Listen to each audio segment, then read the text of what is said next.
High, this is বাস্তৱ। আজি বহুদিনৰ মূৰত অন্য এটা ৰাইডত ওলাইছোঁ। মই গৈ আছোঁ নাগালেণ্ডৰ পেৰেন ডিষ্ট্ৰিক্টত থকা বেনৰো নামৰ এখন ধুনীয়া ভিলেজলৈ।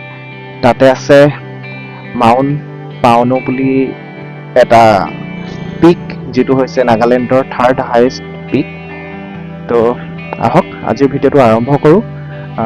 বৰ্তমান মই সাপেখাতি চাৰিআলিৰ পৰা ওলাই আহি চৰাইদেউ মৈদামৰ ওচৰত আছোঁ। আৰু অলপ দূৰ গ'লে চৰাইদেউ মৈদাম পাম। তাৰপৰা চৰাইদেউ মৈদাম ক্ৰছ কৰি আমি আগলৈ গৈ থাকিম। আশা কৰিছোঁ আপোনালোকে ভিডিঅ'টো চাই ভাল পাব আৰু ভিডিঅ'টো শেষলৈকে চাই থাকিব। তো আহক আজিৰ ভিডিঅ'টো আৰম্ভ কৰোঁ।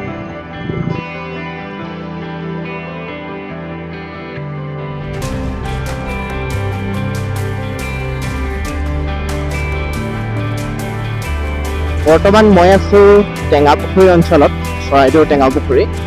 আপোনালোকে নিশ্চয় জানে কেইদিনমানৰ আগত বহুত ডাঙৰ বানপানী আমাৰ চৰাইদেউত হৈছিল, শিৱসাগৰত হৈছিল আৰু যোৰহাটত হৈছিল।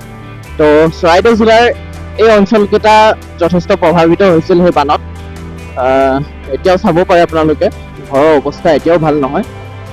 এইবোৰ হৈছে ৰাস্তা কিনাৰৰ ঘৰ।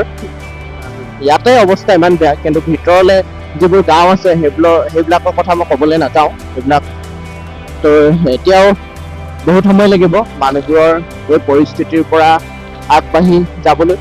কিন্তু এটা কথা সঁচা, জীৱনত জীৱনৰ যিডাল গ্ৰাফ সেইডাল এনেকুৱাকে নাযায়। সেইডাল কি হয়, আপোনাৰ এবাৰ এনেকে যাব, এবাৰ এনেকে যাব, এবাৰ এনেকে যাব, আকৌ তললৈ নামিব।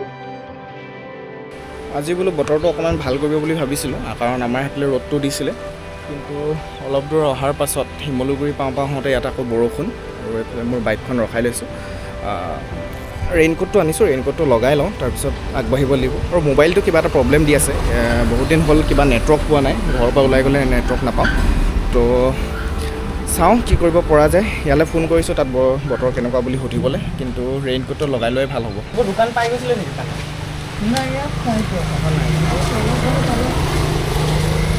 ৰাস্তাটো উঠিছিলে বোলে পানীটো? ৰাস্তা মানে সি অলপ আগে উঠিছিলে, ইয়াত নাই। এইটো ওখটো? সেইটো ঘৰ কিমান ভাঙি আছে। আচ্ছা ঘৰ নাই তেনেকুৱা ডাঙৰ ঘৰ নাই। এই নাজিৰা ফালেও হৈছিলে চাগে পূৰা? নাজিৰা টাউনতো হৈছিলে, এই চাইডতে বালিঘাট হৈছিলে, অকল শিমলগুৰি বাচিলে। শিমলগুৰি ওপৰ মানে চাইড হ'ল, মানে টাউনটো বাচি গ'ল। যিকোনো এটা শুভ কামত ষ্টাৰ্টিঙত বৰষুণ দিলে ভাল বোলে। তো ষ্টাৰ্টিঙতেতো নাপালোঁ, কিন্তু মাজতে অকণমান পাই আহিলোঁ। আৰু ষ্টাৰ্টিং বুলিয়ে ক'ব লাগিব, কাৰণ বেছি দূৰ আমি অহা নাই। তো শিমলুগুৰি টাউনত এতিয়া নাই বৰষুণ, গৈ থাকোঁ। বৰ জেমেলা দেই, 5 মিনিট বৰষুণটো দিলে মানে বেয়াকৈ দিলে। তাৰপিছত এতিয়া আকৌ ৰ'দ। এইডাল পিন্ধিও থাকিব নোৱাৰি, বতাহ চতাহ নোসোমাই।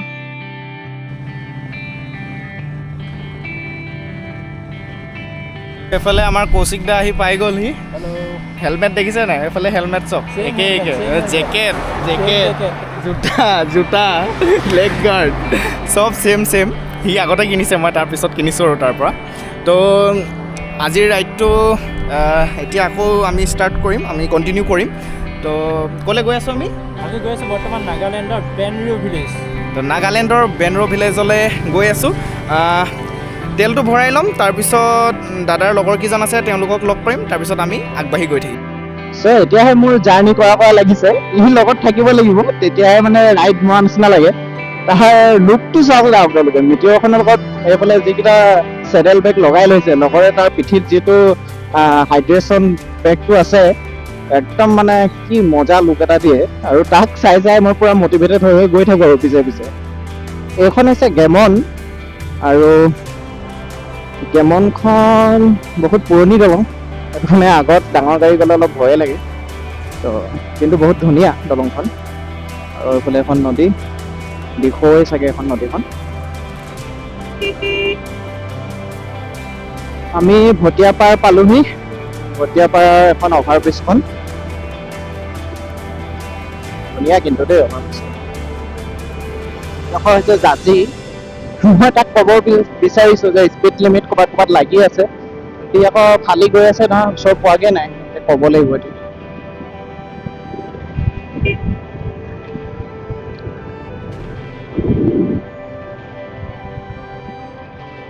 ক'ৰবাত ক'ৰবাত স্পীড লিমিট কেমেৰা আছে আকৌ চাবা, এইটো ৰাস্তাত আছে বুলি শুনিছোঁ নতুনকৈ, চাই যাবা।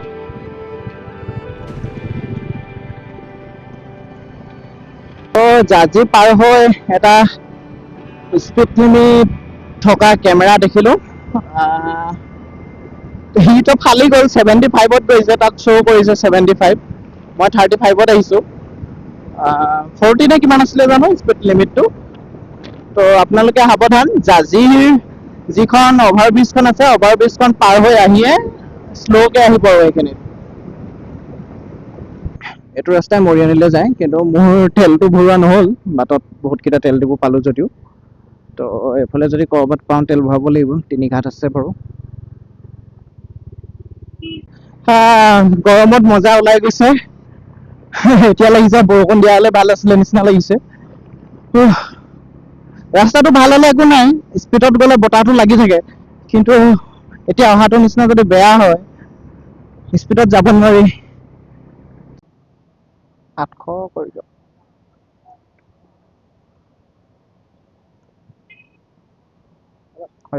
মৰিয়নি পাই গ'লোহি, আৰু যিমান গৰম, ইয়াতে গছ এজোপা তলত ৰখিলোঁ। এতিয়া জেকেটটো খুলি দিছোঁ অলপ দেৰিৰ কাৰণে, পানী অকণমান খাই লওঁ, তাৰপিছত দাদাৰ লগৰ কেইজন আহিব, তো তেওঁলোকক লগ কৰিম, তাৰপিছত আমি গৈ থাকিম।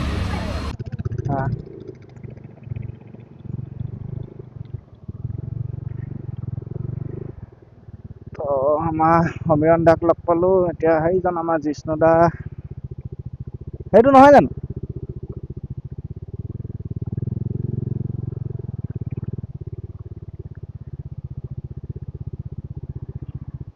ডাঙৰ মানুহজন। ভালে আছা? লাগিল এটা জেমেলা, বাইকখন ষ্টাৰ্টে নোহোৱা হ'ল।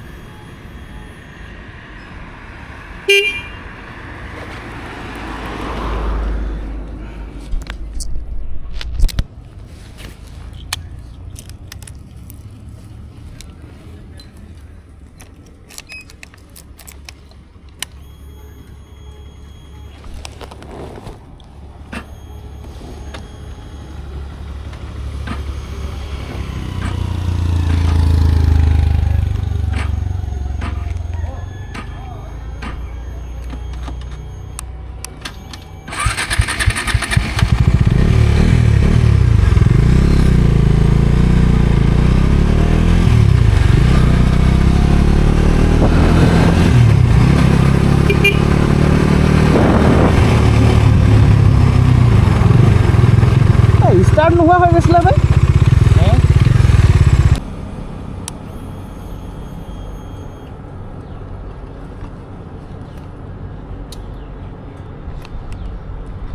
কামেই নকৰে।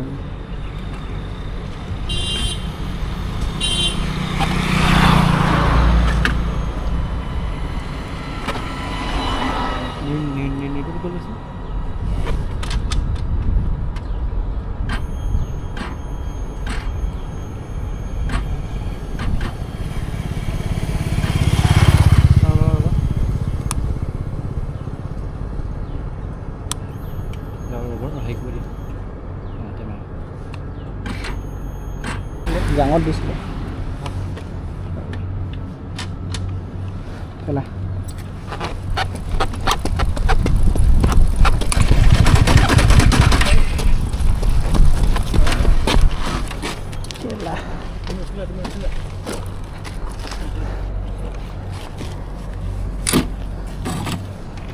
ৰাতিপুৱাই ভাত চাত নোখোৱাকৈ নাগালেণ্ডলৈ বুলি ওলাই আহিলোঁ, আৰু আধা বাটত মৰিয়নি পাৰ হৈ আহি পিনি আধা বাটতে বাইকখন ষ্টাৰ্ট নোহোৱা হৈ থাকিলে।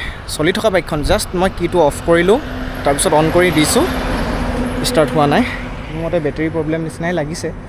এতিয়া উপায়ো নাই, বহুত ঠেলিলোঁ, ষ্টাৰ্ট নাই হোৱা, গৰমত ঘামি জামি এদায়। কৌশিক দা গৈছে, আগত মেকানিক আছে বুলি কৈছে, মেকানিক পাৰিলে লৈ আনিবলৈ গৈছে, আৰু বেটেৰী এটা পাৰে নেকি লৈ আনিবলৈ গৈছে। তো কেইটা বজাত গৈ পামগৈ এতিয়া ঠিক নাই, বেয়া নোহোৱা হ'লে 6টামান বজাত পালোগৈ হয়।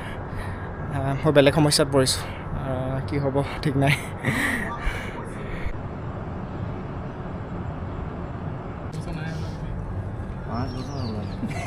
5 বছৰ নাই যোৱা নেকি? নাই ইমান দিন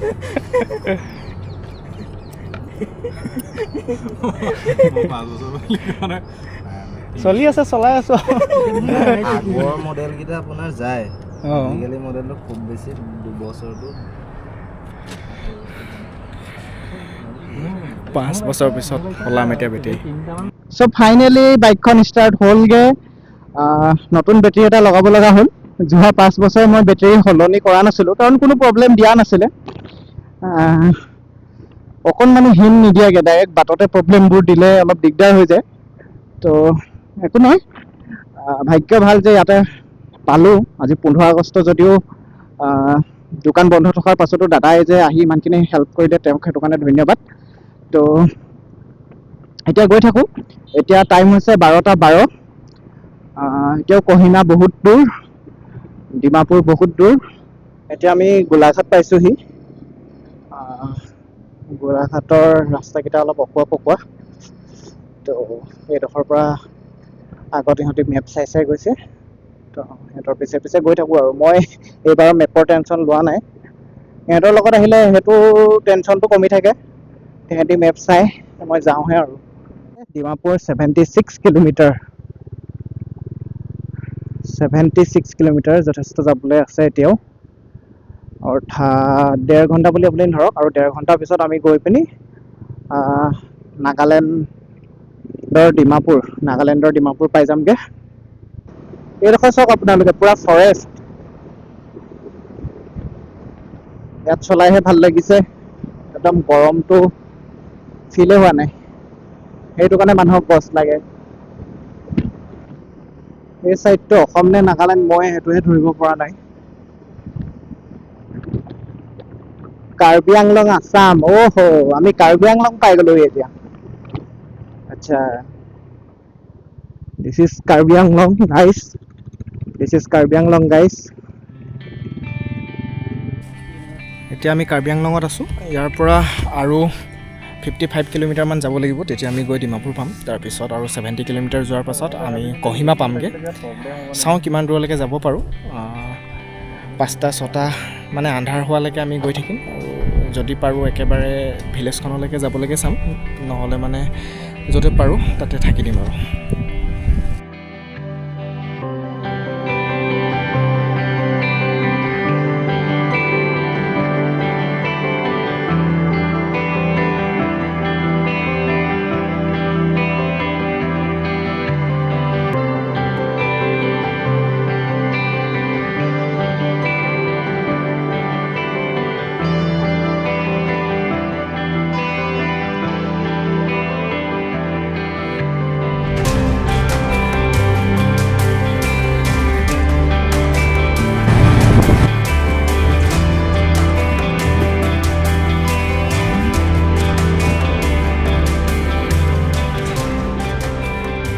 তো আমি গেট পাই গ'লোহি। ইয়াত আছে আপোনাৰ কহিমা 76 আৰু ইম্ফল টু 12 কিলোমিটাৰ।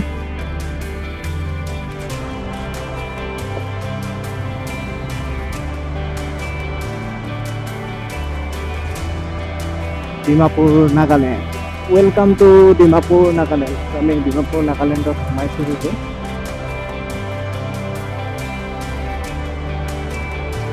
তো আমি সোমাই গ'লোঁ ডিমাপুৰ নাগালেণ্ড। বহু দূৰ অহা হ'ল, প্ৰায় 260 কিলোমিটাৰ অহাৰ পাছত আমি এতিয়া ডিমাপুৰ পাই গ'লোহি। তো আমি এতিয়া ডিমাপুৰ পাই গ'লোহি। ইয়াতে ভাত কেইটামান খাই লওঁ বুলি ভাবিছোঁ। ৰাতিপুৱা প্ৰায় 7টামান বজাতে মই ঘৰৰ পৰা ওলোৱা, আৰু ঘৰত ওটছ অকণমান খাই আহিছিলোঁ, আৰু যথেষ্ট ভোক লাগিছে। আৰু দেৰি হ'বগৈ কাৰণে ক'তো নৰখিলোঁ, ডাইৰেক্ট আহি ডিমাপুৰত ৰখিছোঁ।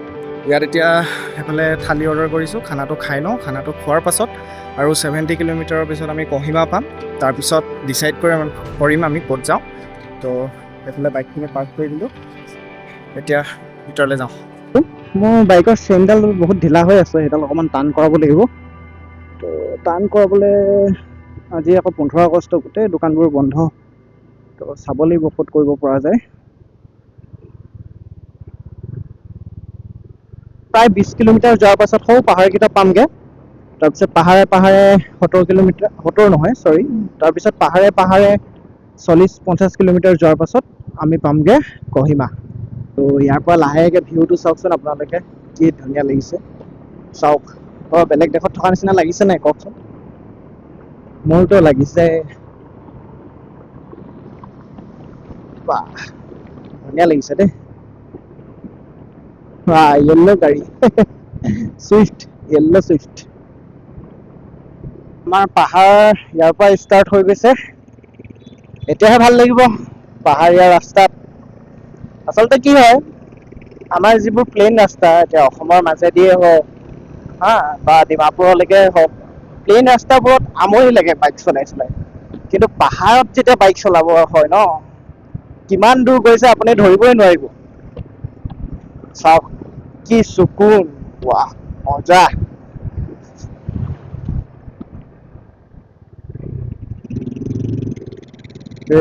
মাৰিছিলো অলপতে পাহাৰ চাওঁতে চাওঁতে এফালে বেলেগ গাড়ীয়ে মাৰি দিছিলে। নাজাৰ হাতী দুৰ্ঘটনা ঘাটি। বৰ ডাঙৰ ডাঙৰ গাঁত।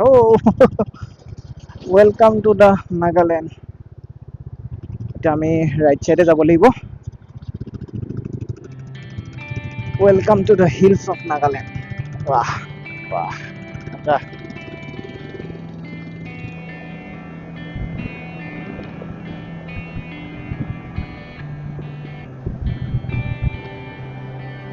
কহিমা 54 মাও ইম্ফল। কহিমালৈ বেছি দূৰ নাই, 54 অনলি। তো আৰু 1 ঘণ্টাত আমি পাই যাম, অৰ্থাৎ 5টা বজাত আমি কহিমা গৈ পাই যাম। দেন আমি ৰাতিটো থাকিবলৈ ষ্টে এটাত বিচাৰিব লাগিব। সোণাৰীৰ ওচৰতো নাগালেণ্ডৰ এটা পাৰ্ট আছে, মন ডিষ্ট্ৰিক্টটো আছে নাগালেণ্ডৰ, য'ত এইবাৰ পানীখিনি সেইফালৰ পৰাই নামি আহিছিল। তো তাৰ ভিউটো কিন্তু এই ভিউটোৰ লগত নিমিলে। তাৰ ভিউটোত মানে এনেকুৱা ওখ ওখ পাহাৰৰ মাজে মাজে ৰাস্তা নাই। আছে ওখ ওখ পাহাৰ, কিন্তু মাজে মাজে এনেকুৱা ৰাস্তা নাই। যিটো ৰাস্তা মই ইয়াত দেখিছোঁ, একদম বহুত ওখ ওখ পাহাৰকেইটা চাওকচোন আপোনালোকে। তাতে শিল কাটি কাটি শিলৰ টুকুৰাবোৰ ওলাই আছে, মানে পাহাৰটো কাটি কাটি থোৱা আছে। তো ৱাও, তো এইটো চাওক আপোনালোকে, কি ধুনীয়া লাগিছে। ইয়াত ছবি এখন আঁকিব পাৰিলে, মোৰ নামটো লিখি পিনি মোক এটা ছবি এখন তাত আঁকি দিছে ভাবক।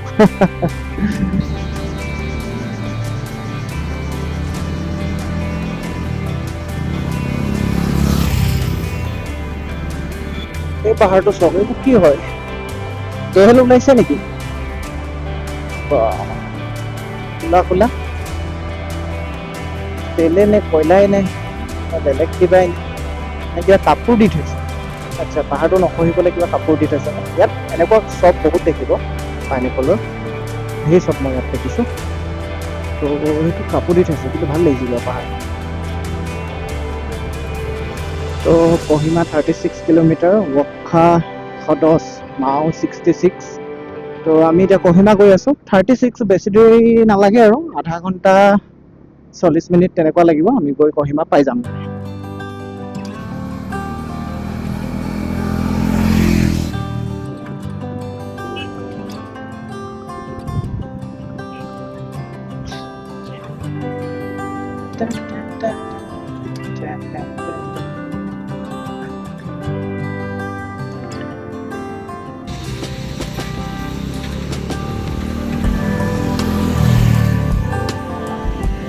তো আমি ইয়াতে অকণমান দেৰি ৰখিলোঁ, ফটো ভিডিঅ' ল'লোঁ। আৰু পাহাৰটো চাওকচোন, কি ধুনীয়া লাগিছে। এনেকুৱা ষ্ট্ৰেপ আছে আৰু মাটিও তেনেকুৱাকৈ খহি আছে। তো বেছি দেৰি নকৰোঁ, ইয়াৰ পৰা গৈ থাকোঁ। এতিয়া সময় হৈছে 4:52, এতিয়াও আৰু 30 কিলোমিটাৰমান যাবলৈ আছে। তো সময় লাগিব, বেছি দেৰি নকৰোঁ, গৈ থাকোঁ। আৰু আন্ধাৰো হৈ আহিছে, তো আপোনালোকক আগত লগ পাই আছোঁ।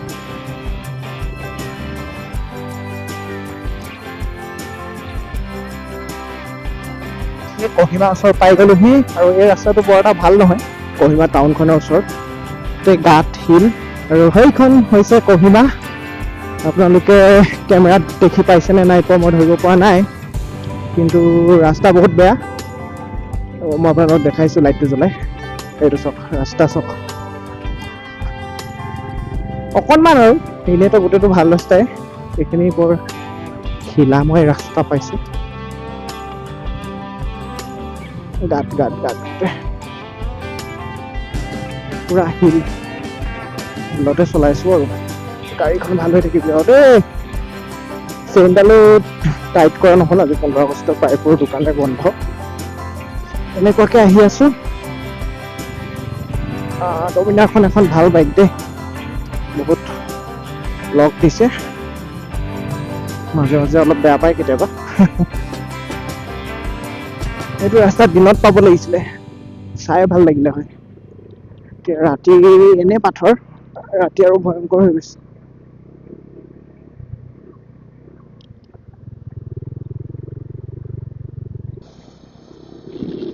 সঁচাই ৰাতি কহিমা টাউনখন দেখাত অত্যন্ত ধুনীয়া লাগিছে।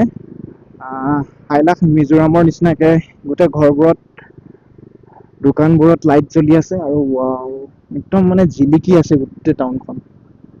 এতিয়া আমি সেই জিলিকি থকা লাইটবোৰৰ কাষে কাষে গৈ আছো। সদায় ৰুম লাষ্টত বিচাৰিবলৈ থওঁ, অৰ্থাৎ জেগাডোখৰত গৈ পাই পিনি আমি ৰুম বিচাৰোঁ। তো আজিও তেনেকুৱাই হ'ল। এতিয়া আহি গুগলতে ৰুম চালোঁ, এটা ৰুম পাইছোঁ 3300 কৈছে, য'ত আমি 4টা থাকিব পাৰিম। প্ৰায় 700 750 তেনেকুৱা বা 800 টকা তেনেকুৱা পৰিব বুলি কৈছে। তো এবাৰ ৰুমটো চাই যাওঁ বুলি ভাবিছোঁ। তো সেইটো কাৰণে আমি আহিলোঁ এতিয়া, তাকো মেপত চাই গৈ আছোঁ। ৰুমটো যদি ভাল হয় ভালেই, আৰু ওচৰত হ'ব লাগে আৰু এইটোৱে নেকি। এইফালে ভাল ভিউ এটাও আছে, এইটো হ'লে হয়। ইষ্ট গেট, এইখনে হোটেল, দি ইষ্ট গেট। তো আমি দুটা হোমষ্টে চালোঁ, এখন হোটেল আৰু এটা হোমষ্টে ছাইডতে আছে। কিন্তু হোমষ্টে দামটো কম, 500 টকাকৈ পাৰ বেড। তো 4টাত 2000 টকা হ'ব, আৰু ইয়াত হৈছে 800 টকামানকৈ পৰিছে এটাত। তো এইটো বেছি ভাল হ'ব বুলি কৈছে, ই চাই আহিলেগৈ ৰুমটো দাদাই। তো ইয়ালৈকে আমি এতিয়া সোমাই যাম।